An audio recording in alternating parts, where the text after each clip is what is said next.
Good morning and welcome to Open, the show opening the Bronx and the rest of the world to you. I'm Gary Axelbank, and today we'll update you on what's happening in and around our borough and in and around New York City. Coming up, we'll meet with a candidate for the mayor of New York City to explore her strategy for restoring public safety and ensuring that every resident has access to the resources necessary to live with dignity. After that, we'll talk about a powerful initiative helping to bridge the educational gap for Bronx youth from under-resourced communities with the experiences they need to become empowered leaders. Then we'll highlight a significant event bringing together the Bronx community in support of all the great things: health, fitness, and unity. Finally, we'll discuss key safety tips for motorcycle riders, explore the must-have safety gear for every ride, and dive into the science and real-world examples behind cutting-edge protection. So stay tuned. All this and more is headed your way because now we're officially open.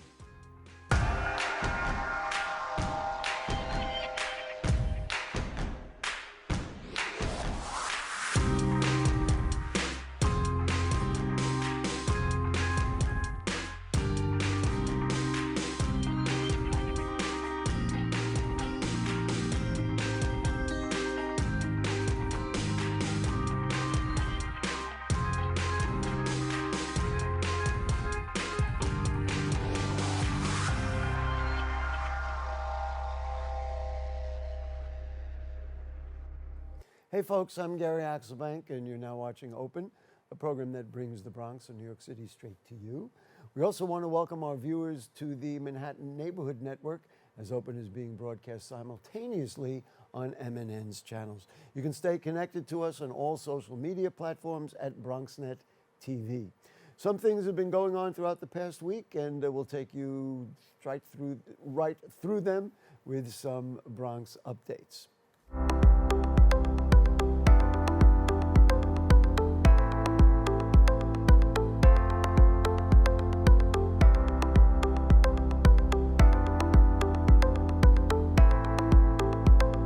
We start with transportation news. The Trump administration has threatened to withhold federal funding for New York City's highway projects if the city's congestion pricing program continues. U.S. Transportation Secretary Sean Duffy sent a letter to New York State Governor Kathy Hochul stating the Federal Highway Administration could block funds for essential road projects in Manhattan and other parts of the state of New York. Duffy criticized the congestion pricing program as a slap in the face to working-class Americans and small business owners.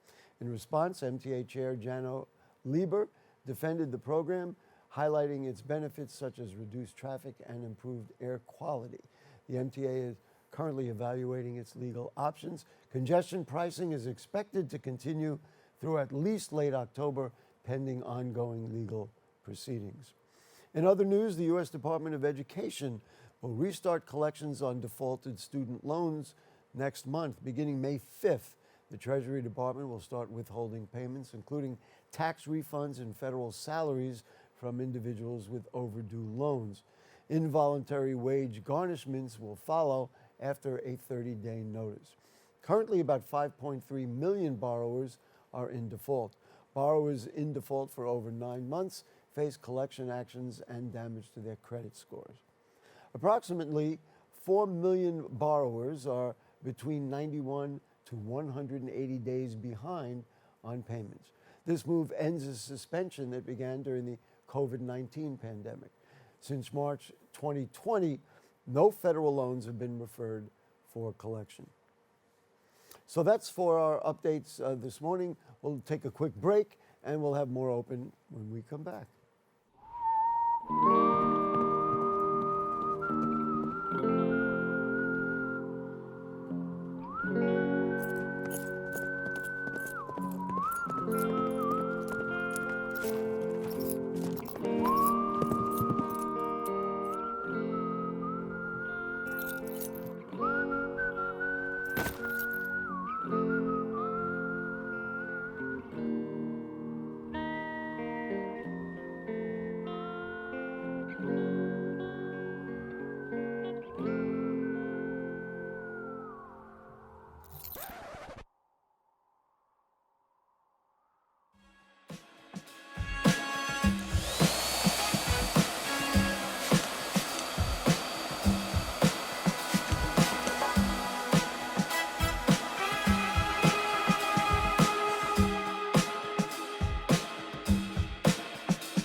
What's up, creative family? Discover your voice with BronxNet Community Media Classes. Are you ready to bring your ideas to life?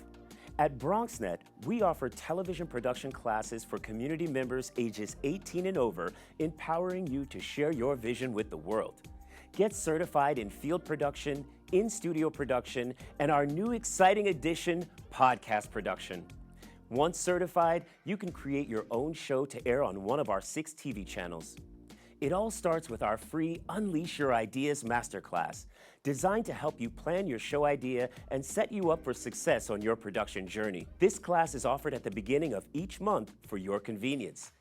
Our dedicated BronxNet team is here to support, encourage, and uplift you every step of the way. Join us and become a part of the creative force that engages and inspires the Bronx community and beyond. Sign up today and start your media journey with BronxNet. Visit bronxnet.org/education to learn more and register. Let's create something amazing together. Okay, welcome back to Open. From zip code to zip code, the challenges New Yorkers face vary, but the vision for a better city remains the same, whether it's about safer streets, stronger schools, accessible mental health care, or cleaner communities. These aren't just plans, they're commitments rooted in real experience. Our next guest has decades of leadership experience in education, business, and community service, influencing policies designed to enhance the lives of all New Yorkers. So joining us to tell us more is one of the candidates for mayor of the city of New York, Dr. Selma Bartholomew. Thank you for joining us. And thank you so much for having me, Gary. Hello to the Bronx and all of New York City. Yes, a woman named Selma will be the first woman mayor in New York City. In New York City's City's mine, history. and I'm claiming it. You know, we've had 110 men as mayors in New York City. It's time for change. It's time for real leadership. Well, there you go. Explain what you see and why you thought this would be a good time to run for mayor. It's a very competitive race, Yes. and you just have to open any newspaper to find that out. Well, I think everyone kind of sees the physical violence that's happening within our communities and the need for change as we talk about affordable housing and education. But I want to say to them that we are also dealing with passive violence, which really fuels the physical violence.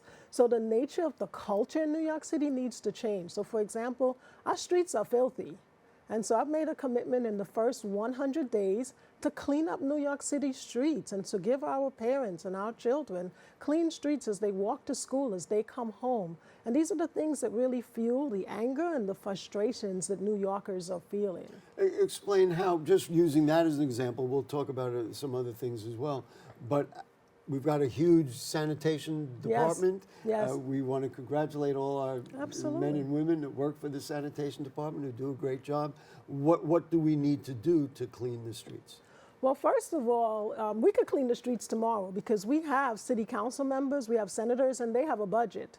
And so it's literally working in collaboration with your city council members and to say, you give X dollars, you give Y dollars, you put it together, you hire a business. We have so many people who want work and opportunities. And so we can use our budgets differently in order to create business opportunities and to create opportunities for those who want to work in the city of New York. When you say business opportunities, I mean, the sanitation department is run by the city of Yes. New York. How do you mean business opportunities? Well, you in can that have realm? sanitation as well as you can work with smaller businesses in order to help maintain it during the year. So we know sanitation has their days in terms of pickups, but we can work with our city council members and they can hire a nonprofit, they can hire a business, and that business can provide those services to be able to really maintain the clean streets as the year unfolds. And that's what's happening. Too much of the work is put on only one agency. Yeah, many of the neighborhoods in New York have bids, Yes. business improvement Yes. districts, and they run some of their own sanitation programs. It would, I'm guessing, Yes. based on what you're saying, you fund those programs, and then they can do better, things that the sanitation department can't do. Absolutely. Let's do it together, working in collaboration with sanitation and with the organization. So we have a lot of isolated things. We need to now pull it together and really have a vision of improving the quality of life in our city. In your platform, there's a lot of talk about subways. Yes. Now, crime is down. The numbers are down in the Yes. subways. We understand, certainly anybody, me, you, or anybody else who Yes. rides the subways, we understand that there is fear out there. There are people who go through the trains and misbehave and do really Absolutely. bad things. How do we do that from what's been done, which was increasing police presence and those kinds of things? Well, absolutely, I value the police department, but you will never have enough police department to cover all of the subway stops and all of the train stations. But don't we love the app Waze? So what I want to do is I want to pilot a program in a similar model. I want to have a team of what I'm calling Gray Birds in honor of Flacco. And if you are a member of the Gray Bird, I would like to give you an incentive of 1 year free transit ride. And what you're going to do is when you get on the subway, you just hit a button. Is it clean? Do you see any issues? As you ride the subways, if something is happening, if you see, for example, a pregnant woman who needs help, or a sick passenger, or someone in need of help in terms of mental illness, you just let us know. And the other special thing is no one will know that you're a Gray Bird. And so we don't want this person to intervene. We just want to be able to bridge the communication and the collaboration between everyday New Yorkers and our city. And then, of course, on the receiving end, you'd need a pretty good-sized staff. I mean, you get people on the train starting to say what they don't like. Yeah. You're going to get a lot of messages. Well, it's not everybody. I'm not asking everyone, but I'm just identifying a core group of New Yorkers. Gray Birds is what you call them. How interesting. Exactly. So it's not every New Yorker. It's just a core team. Individuals, we know when you get on and off the subway. We were in Lehman College. I knew exactly when I got on at 145th Street and I would take the train to Bedford Park. So we need to use our people and get people who want to buy into this idea of a cleaner and safer New York. We all want it, but we're not tapping into the talent and the individuals, and that's what I'm bringing, solutions that are community and also from everyday New Yorkers. Let's bridge that to the mental health issue. There's Yes. been a lot of talk about involuntary taking people off the streets and those kinds of things. Yeah. And many people say, well, they take them off the streets, and then guess what happens? They put them back on the Yes. streets, and they've really not been dealt with. Okay. How do we really take a look and put our arms around the very, very deep mental health crisis or issues we have in New York City? I want to share my solution, but I also want to say to New Yorkers, I know that there's enough conversation around the congestion pricing. It turns out we have a congestion problem in the Bronx, and that Lincoln Hospital in the Bronx sees 25,000 patients a week. And so this cyclone of trauma triage says that we have a leadership problem as well. And so one of my solutions is to create a dignity and care board.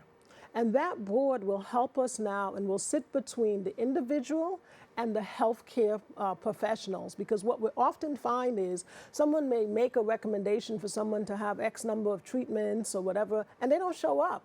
And what do you do with that person who has what I call a level 4 individual, who has been on the street and homeless and really needing more support, but not able to necessarily, advocate for themselves? And so a dignity and care board will sit in between the individual and the family and the community and the healthcare workers. And so really beginning to really bridge the relationships between all of the stakeholders in the city. Really building a village, Gary.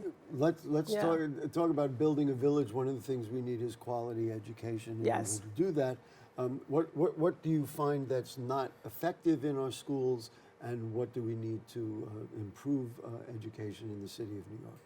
The challenges in our education is what I call the social reproduction of failure. That how is Let's it? get that down. The social reproduction of failure.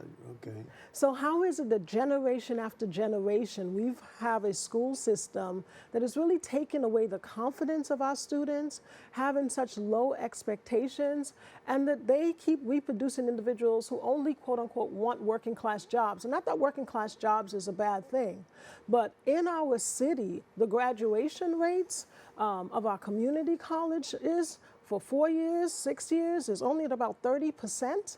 And so it says that overall, we're not really giving our students and our staff what they need to really raise the expectations. The other thing also is the money is going out to what I call the robber barons and the white collar criminals. What money are we talking about? The funding in education right now, in order to really improve schools, we're spending so much money on outside companies who are just pushing all of these programs, and really we're not creating spaces for our teachers to really develop the relationships and the content and the pedagogy that they need in order to improve our schools. And we're pushing a culture. When you talk to my teachers, it's data, data, data, data, and it's all about the test. We need to give our kids confidence, and so I've made a commitment to do art, to do music, to do STEAM, and also I want to teach 1.5 million kids how to swim. That's how you build someone's confidence. That's how you get our children motivated. And to also win them back, Gary, from the weed that we are pushing on our kids and in our classrooms. We have to do better. We have to take better care of our kids, and we have to be able to create a village in our city. You talked about affordable housing Yes. to start. That bridges into a whole other issue of the economy of the city, the fact that people who are working hard still can't pay their rent. Many of them are still food insecure. How do we change the economy not only through housing, but also through the general economy so people personally are doing better? I want to see an investment in business hubs in the city. I am an entrepreneur, so I understand, even though we might have different agencies and organizations, that we need to make a commitment to fundamentally build businesses and give them the support that they need. You wear every hat, and sometimes people put stickers on those hats, really giving them the support in terms of marketing. As I've talked to my young people, they said, Dr. B, why can't we create jobs and do a dual support center?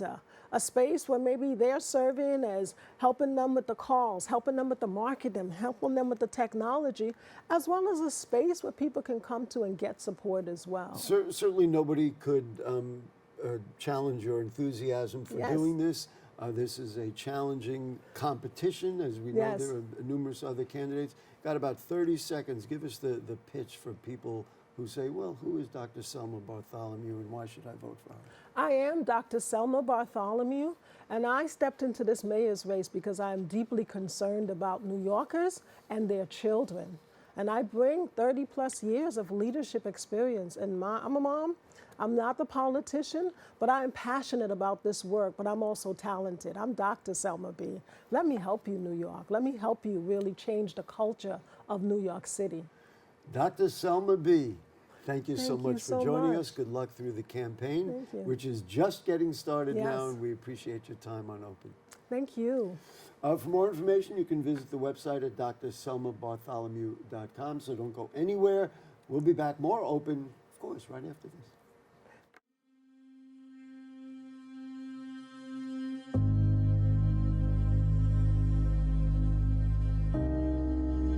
Only 57% of New York City high school students are college ready by their senior year.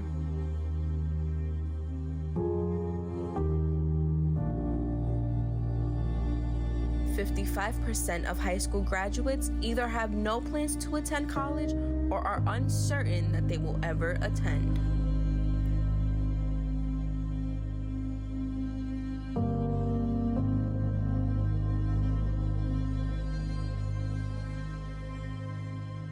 "34% of young adults don't go to college because they can't afford it.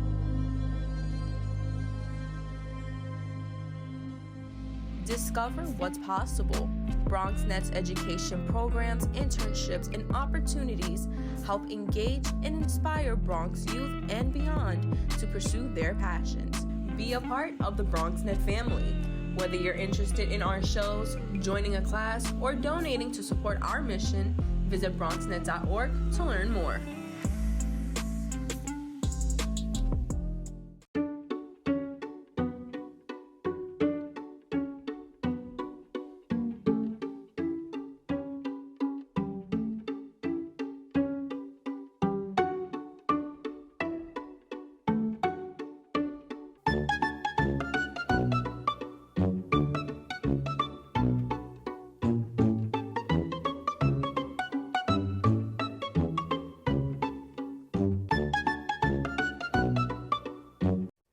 .7% of Bronxites currently experience food insecurity.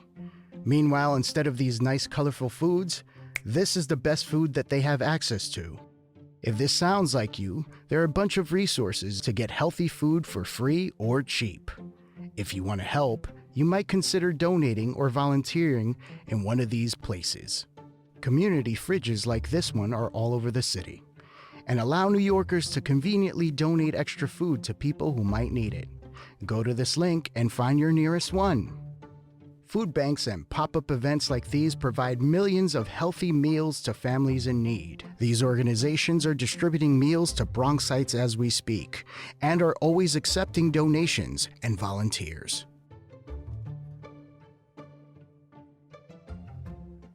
All right, welcome back. Oyate, did I pronounce that right? Oyate Group. Oyate Group's Rise Leadership Program empowers young students to become change makers through hands-on leadership training and career exploration. One of the key elements of this program is its college trips, where students have the chance to tour prestigious institutions and immerse themselves in college life. So joining us to tell more is the Leadership and Arts Program Coordinator at Oyate Group, Iris Munoz. Thank you for joining us, Iris. And a participant in the Rise Leadership Program, I'm going to try to pronounce this right, it is King's Kuadjo Peprah. Yes. Nice to see you, Kings. Thank Nice you to for see you joining too. us. Let's start with you, Iris. Just talk about the whole, the founding, the bottom line for the Oyate Group and what this is all about.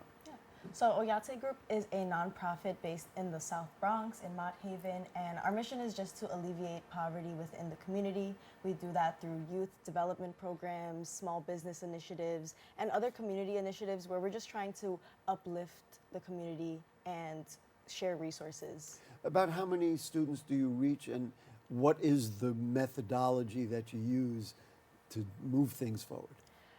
Throughout Oyate's lifespan, we have reached over 200 students. More specifically in the Rise Leadership Program, right now we help about 60 students who come into our program and that we teach and we're very hands-on with. We also have other programs like our scholarship programs that we help them out with a $20,000 scholarship. So those are two Bronx boys and girls going into college that we provide funding for. So we deal with a lot of young people. You know, the numbers are difficult. Only 26% of Bronx residents 25 or older have a degree higher than high school. Mm-hmm. So that means educationally, there's almost like a ceiling. Mm-hmm. What's the pathway to get those numbers to do better? Yeah. So Rise Leadership itself is a youth development program where students come into our office once or twice a week, and they get to focus on different tracks such as design and technology. I do the arts and civic engagement. We also have civic leadership and advocacy and business and entrepreneurship, which Kings is a part of. And with that, we just kind of teach them how to be leaders in their community. So talking about social justice issues, having career exploration and college readiness. So a component of the internship itself is we do college prep and kind of helping students think about life after college and like an academic career. I'm going to let you do the introduction for Kings. Give him one of these. And tell me why he was selected to be the person to join you here. What's special about him and what experiences he had that I'm going to ask him about? Yeah. So Rise Leadership is a relatively new program. We are in our second year. So he was actually part of our pilot program starting way back when in, January 2023? He would know better, all right. Yeah. So go ahead, Kings, tell us all about your experience. Well, so I first got into Rise leadership or with Oyate's internship with my friend Samir. He's the one who basically sent out the message, oh, I have this internship. He actually came here yesterday to also talk about the program. That's wonderful. So while I was joining the program, like once I entered it, I saw that Oyate had a very strong community and really wanted to stay. So What was inside you that made you say, I ought to do this, as opposed to not doing it or just kind of being a more traditional student? something that was in me that I really found that I wanted to do the internship was that Oyate's community was strong and like I could find other people who I connected with. For the first internship, which was in January 2023, their pilot internship, I was in the art program, the art internship, and I really expressed my art and got help from other people like Iris and Augustina, which they contacted me further, like to give me any other information I needed, like after if I wanted to go into a different internship or any different really opportunities. having people to talk to. Yeah. What I'm very interested in, here you are, and I know you study all kinds of things. Art is so important for young people, and you talked about, wow, that's what opened me up, right? That's what gave me a chance at self-expression. I'm so fond of that. Did you go on any of these visits to colleges? Yeah. Tell me all about that. So last week we went to Boston with Oyate. They took us to Northeastern, Harvard, and Emerson. I found it very eye-opening because as a person like me coming from the Bronx, we don't really get that many opportunities to see these prestigious high schools, like prestigious colleges. Sorry, Yeah, these aren't colleges. These were real prestigious- universities. Yeah, universities like Harvard, for example. It gave me like college for most people is like a dream, like, but it opened my eye, like it's a goal, like I can really You can achieve. do that. I could really achieve, like any other people from my background or from my community could also get into colleges like Harvard, Emerson, or You know, Iris, Northeastern. there really is a thing for, which we're hearing right now about young people in the Bronx. I never had the opportunity. Nobody ever thought I could do this. This is really, what you heard from him must make you feel real good that he is a young man who should have every opportunity and now really does have every opportunity. Tell me a little bit about when the transformation you see in them when they go through these programs. Yeah, I think seeing students come into the program a certain way with a certain mindset and, you know, throughout months of just being with them and interacting with them, have a change in mindset or even just change in personality. Oh, students are talking more to each other, or they're able to have very open and vulnerable conversations with their peers and their mentors. It's really heartwarming to know that, okay, this is what change looked like, because change doesn't happen overnight. It happens with our youth. It happens with community and like these programs that I'm so like grateful to be a part of. Now, he said he goes to Beacon High School. Do you work with any school, or is it specific to individual schools? It's specific to, we want to focus on the Bronx. So when me and my team do outreach, we talk to the parent coordinators, we talk to principals, we talk to students themselves, whether it's at college fairs or tabling events, where we really try to promote our programs to students of the area. And they also get paid to be here. All students participating in Rise Leadership do receive a $100 monthly stipend. Wow. Yeah. Excuse me, I'm going to applaud for that. Not because money is the bottom line, No. but that amount of money for a high school student can really give them the opportunity to kind of do things they wouldn't otherwise have the opportunity to do. Do you want to just address that? I guess that must be gratifying for Well, yeah. He's trying not to smile real wide. I can see. Well, hearing that they gave a stipend of $100. Well, truly, like they also talk about how to keep that money and not really spend it like that's on good. unnecessary things, like because we get $100 Like soda like and per chips. Yeah, we get $100 like around every 4 weeks, and you know we learn how. Before I used to spend money like crazy, but On soda and chips. After getting into Rise Leadership with Oyate, I learned how to save my money. So currently, like the money they give me, I put that into my business because I'm in a business internship, and I also have my own business. So, yeah. I don't want to overemphasize it, but it's something I personally believe in. Here's a guy who's into a business internship. He clearly has a professional point of view, but he talked about arts as being the thing that inspired him and got started. So that's Gary's editorial comment. You know, maybe I should have asked you. I had asked Iris about the transformation. Do you think you're a different, like how long have you been doing this, and do you think you're a different person?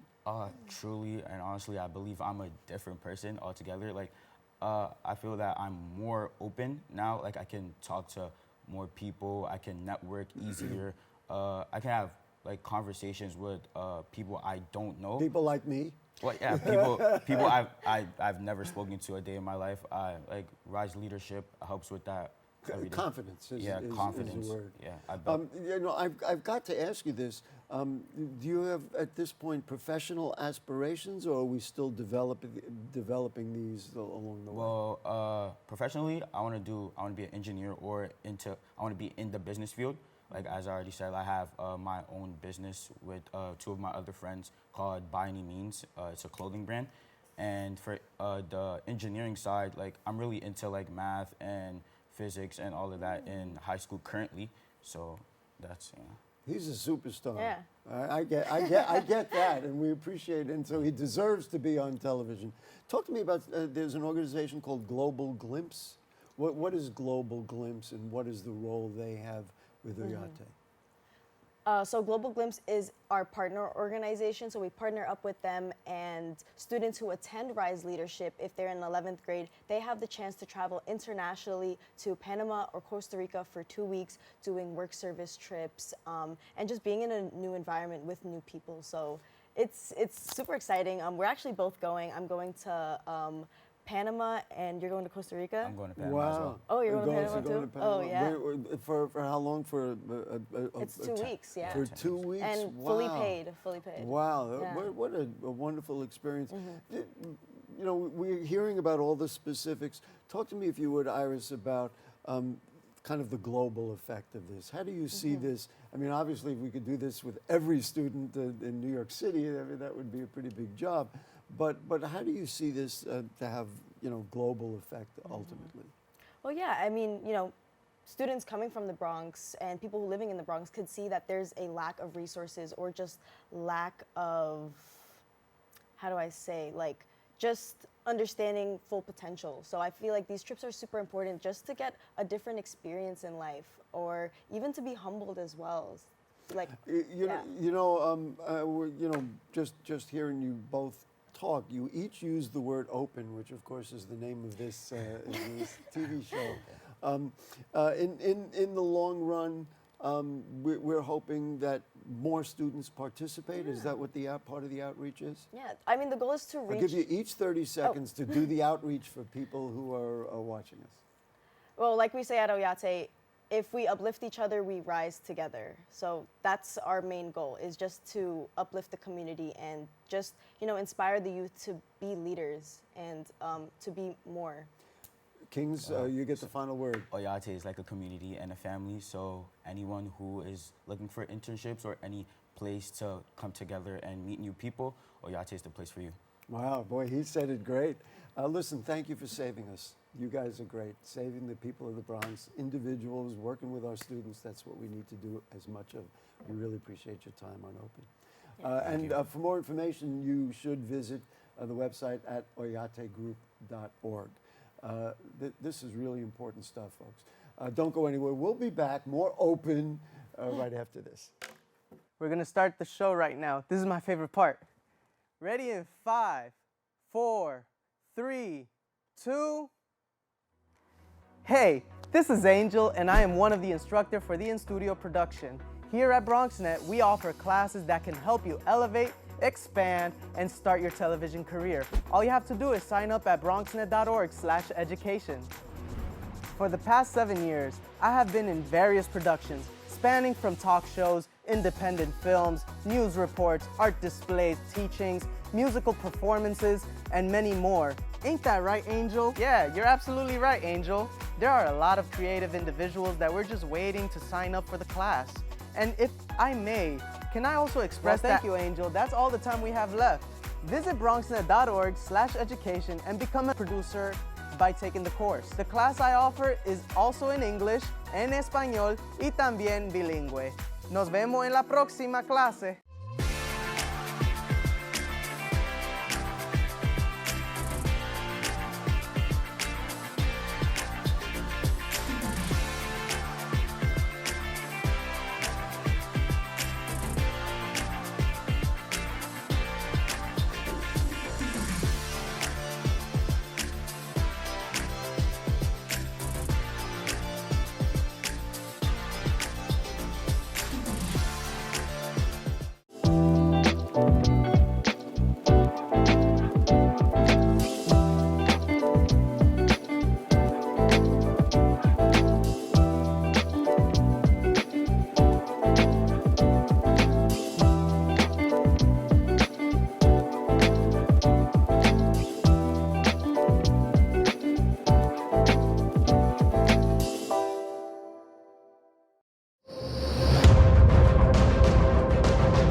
Okay, welcome back to Open. The 47th annual Roscoe C. Brown Jr. Run the Bronx is just around the corner. This beloved tradition attracts over 2,000 participants annually.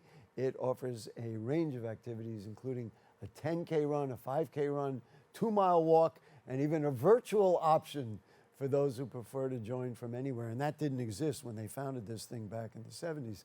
Joining us is the coordinator of Run the Bronx and director of alumni relations at BCC, Bronx Community College, Robert Whelan. Nice to have you with us, Robert. And Bronx Community College alum is Deivid Valdez. Nice to have you with us. Robert, it's an amazing event, isn't it? It is. Run the Bronx. You told, I wasn't aware it went all the way back to the 70s. Just talk about the history of it and bring us up to date. Well, we speak to Roscoe's son off to Dennis, and he'll tell us how it started. It was an idea that they had to run around the campus, and they always say we can do it bigger and we can do it better. And 47 years we're running on the Grand Concourse, 10K, 5K, 2-mile walk to make sure that people are healthy in the Bronx.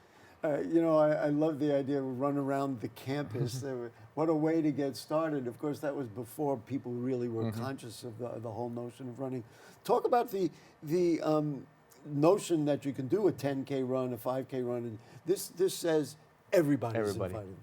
Everybody's invited. We have people from all ages. We've had 1-year-olds walk with their mothers on the carriage. We've had 5-year-olds run the 5K. So really? Yes, we have. I think the youngest we ever had was an 11-year-old do a 10K, and they finished running right next to her father, one of the people back on the line, and they did the 10K. So it's everybody. It's all over. It's actually international as well. We've had people from all over the country. And so you said it goes down the Grand Concourse. It goes through other neighborhoods in the Bronx, or specifically Grand Concourse and back? Specifically Grand Concourse and back. Wow. We start on the campus, we end on the campus, we go down to Burnside and then Van Cortlandt East, and then we come back. Let's just talk about Dr. Brown. I mean, I knew him personally for many years. Of course, he had been involved in the founding of BronxNet.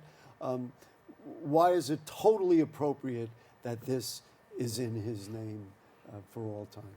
It was one of his ideas to showcase the campus, the beauty of the campus, and be healthy.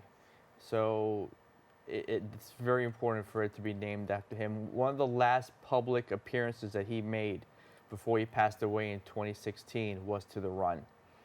And it was a great privilege for me to have him come back and see it, and see the vastness of humanity getting ready to take part in his event. One thing that I will just add, this is a man who had incredible vision. I mean, understanding, aside from the fact that he was a Tuskegee Airman, we know history will show all that, but he had real vision about how to empower people and develop people, et cetera. Talk to me about your experience at BCC and what BCC did for you as a human being. Yeah, let's say around 2004, while I was attending Bronx Community College, you know, for us, we needed to be full-time in order to get financial aid. So for me, every semester after I got my 12 credits, I used to take one extra credit, and I used to call it my personal credit. Okay. So I would usually take anything related to fitness. To fitness? Yeah, so I did weight training, I did swimming, I did yoga. You know, every semester I would pick something extra just for me. And that semester when I took weightlifting and jogging weight training with Professor Skinner, who is also one of the founders, he offered us extra credit for his class if we ran the event.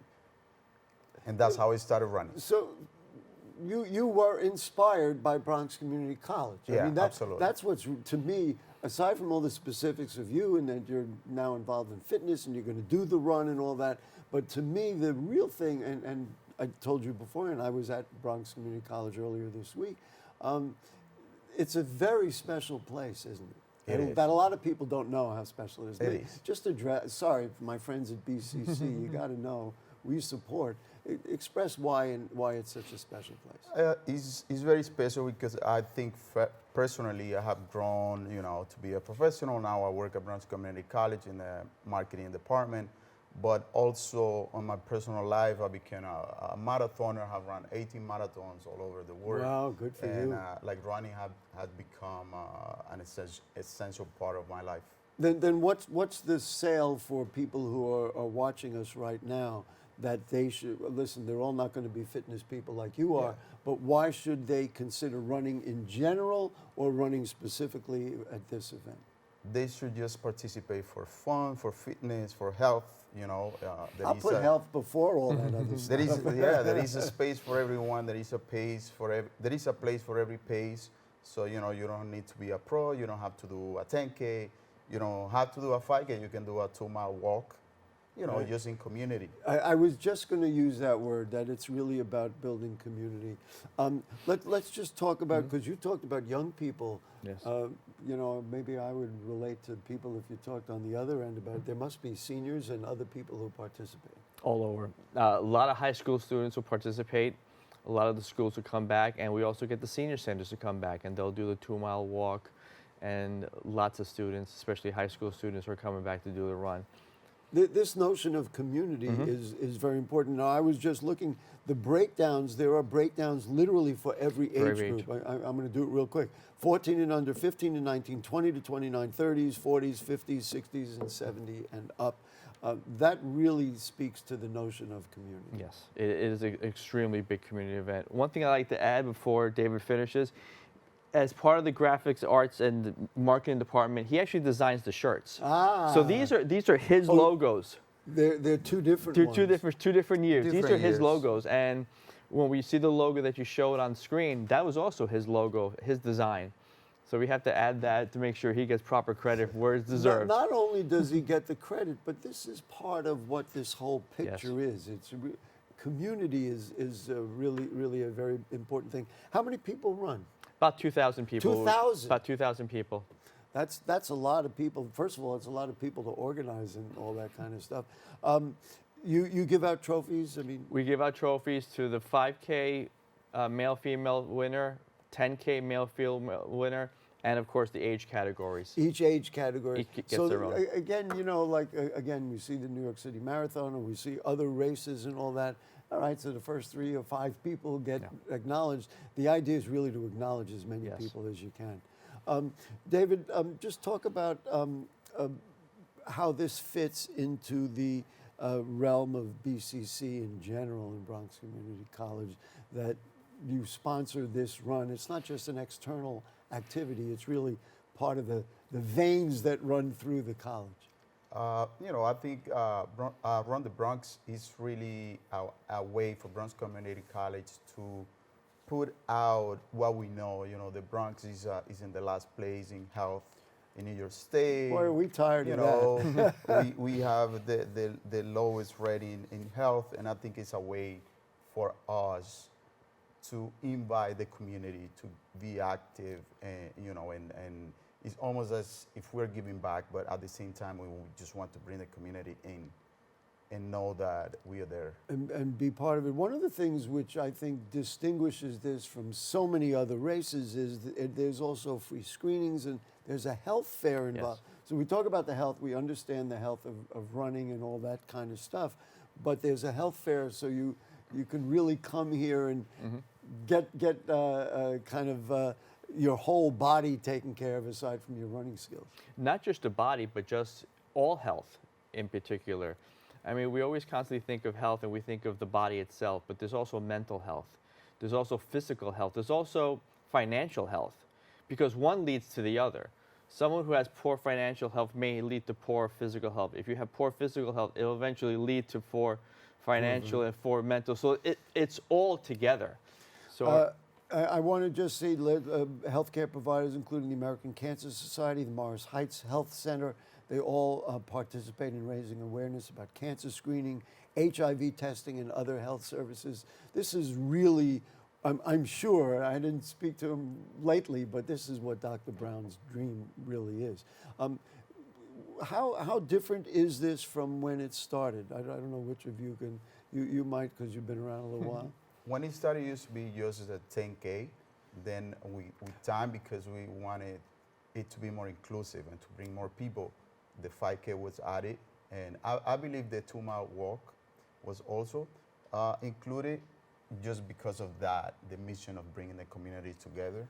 Yeah, so this speaks to you know, the whole notion of it's not only about doing this, and it's not only for people who are runners, it's all that. Give us the final pitch. It's May 3rd. We didn't mention when it is, right? It's May 3rd. May 3rd. And how do people register? Come one, come all. right on our website, Bronx Community College, bcc.cuny.edu. There's a banner page right there. They can click on that and it'll go straight to our website. Listen, you guys are great. We really appreciate your time here on Open. We want to say hello to all our friends at Bronx Community College and really all over the Bronx who are going to participate. Robert Whelan, Deivid, Valdez. Let's keep running. Thank you. Appreciate Thank you it. for having me. All right, don't go anywhere. We'll be back with more Open right after this.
Welcome back to Open. As the weather warms and motorcycle season kicks into high gear, safety becomes a critical conversation not just for riders, but for the people who care about them. With Motorcycle Safety Awareness Month upon us, we're spotlighting life-saving advances and real-world solutions reshaping how we think about protection on the road. Joining us is the president of Cycle Gear. It is Stevan Popovich. Stevan, nice to have you with us. Good morning. Thanks for having us today. Good. You're not sitting on a motorcycle now, are you? Oh, okay. No, I'm in one of our Cycle Gear locations in Philadelphia. You know, with electronic bicycles and everything else, we see a lot more of them on the streets in the Bronx and in New York City. Talk about safety on motorcycles. I think there's a lot of pedestrians and others wish that motorcyclists would be a little safer. Well, I think everybody wishes everyone was a little bit safer, out there on the road, especially in the New York area. For us, be present, be ready to ride, follow the rules of the road, and be protected. I think electric bicycles and motorcycles alike, even cyclists in New York City. I lived in the Upper West Side for years back in the early 2000s and rode my bicycle around a ton and rode my motorcycle up to Bear Mountain a lot. And I think, again, being present, following the rules of the road, and being safe makes a big difference for the riding community out there. I've actually seen people riding motorcycles and they're not wearing helmets, and I think they've got to be out of their minds. Well, I don't know what to say. It's the simplest thing. You got to do it. Well, you see it with cyclists too. I think everybody has a right to choose, depending on your state laws. But at the same time, the technology's come so far these days that it's really unobtrusive. I think we look back and think about the old helmets from football players in the 70s or old bicycle helmets. I don't want to talk about how old I am today here, but the bicycle helmets were just, basically cheap foam and plastic, so the advancements in technology really make it more comfortable. And I think a lot of folks are probably a little trepidatious or aren't aware this technology has developed so far to make it more comfortable and to make it, safer for them out there on the roads. We'll get into a couple of other safety items that you really want to talk about. What is the joy of riding a motorcycle? I mean, why do you love it? I love it because you get to disconnect. I'm a passionate cyclist as well. So for me, anything two wheels is something that's been part of my life since I was young. I mean, I taught myself to ride a bicycle at 3. And have been on two wheels since. It gives you a chance to disconnect. I mean, what we love about the motorcycle community, one, is it's a community. You get to step away from your technology for a little bit, but two, it gets you out there with other people that share the same passion. It's part of our core identity as motorcyclists, even cyclists, to feel like, you're a little bit more exposed on two wheels. You're a little bit more in the moment. And I think for me and for a lot of the motorcycle community, it's really passionate about just being out there in the open. It's we're all in cars all the time. We're all distracted. And I think the motorcycling not only gets you out there to see the world in a different, unique way, but also, gets you part of a community that you might not be aware exists. Now, you're wearing a T-shirt and it says right there next to you, "Airbags saved." The notion of airbags in a motorcycle for people who don't ride motorcycles, for me, is something I'd never even heard or thought about. Explain this whole concept of airbags in a motorcycle. I'd be happy to. Well, it's not on, and just to be clear, it's not on a motorcycle. It's something you wear. I think that's I think a lot of people thought like, oh, is the airbag on the motorcycle? But it's something you wear. So as you can see next to me, it's a vest, very unobtrusive. This by Alpine Stars next to me. It's a computer algorithm that constantly monitors the rider in the back of the vest over here. 1,000 times a second. So it's predictive in a crash. It reduces impact up to 95%. We had an employee in the White Plains area actually just a few weeks ago that was hit by a car not paying attention, walked away with nearly a scratch or a bruise on his chest, and his whole torso envelops the front, the back, the shoulders, and the collarbone area. So it's really exciting technology. This is the second year of this campaign, and we're just thrilled to see the adoption of the rider and non-rider community alike.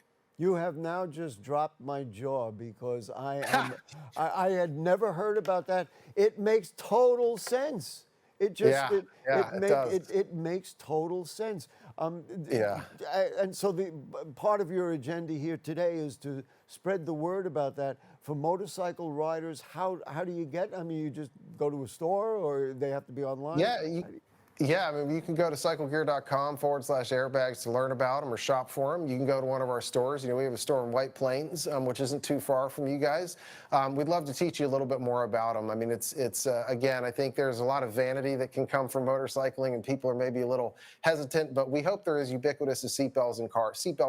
You know, it's something that, again, has progressed so far in such a short amount of time and promotes so much safety for the rider and for the non-rider. I mean, it's been truly tremendous to see partners like Progressive, or sponsors like Progressive Insurance, has come on board with us because they're excited too.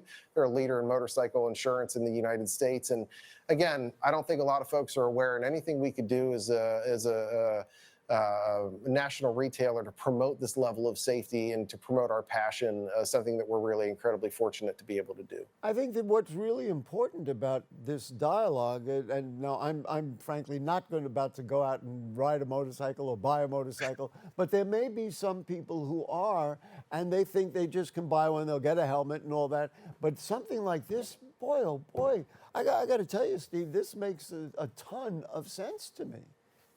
It does, and I think, you know, for us, again, sharing this is exciting, but two, also promoting rider just safety in general. I think a lot of new riders, they might think there's a high barrier of entry, but, you know, we've partnered with the Motorcycle Industry Council. They have a Ride With Us campaign for new riders to come in and learn and you know, how to be safe out there on the road. And I think, you know, like, just because you can ride a bicycle doesn't mean you can ride a motorcycle. So anything you can do to take classes and learn to be a better motorcycle rider and ride safe is a really important message for us to get across.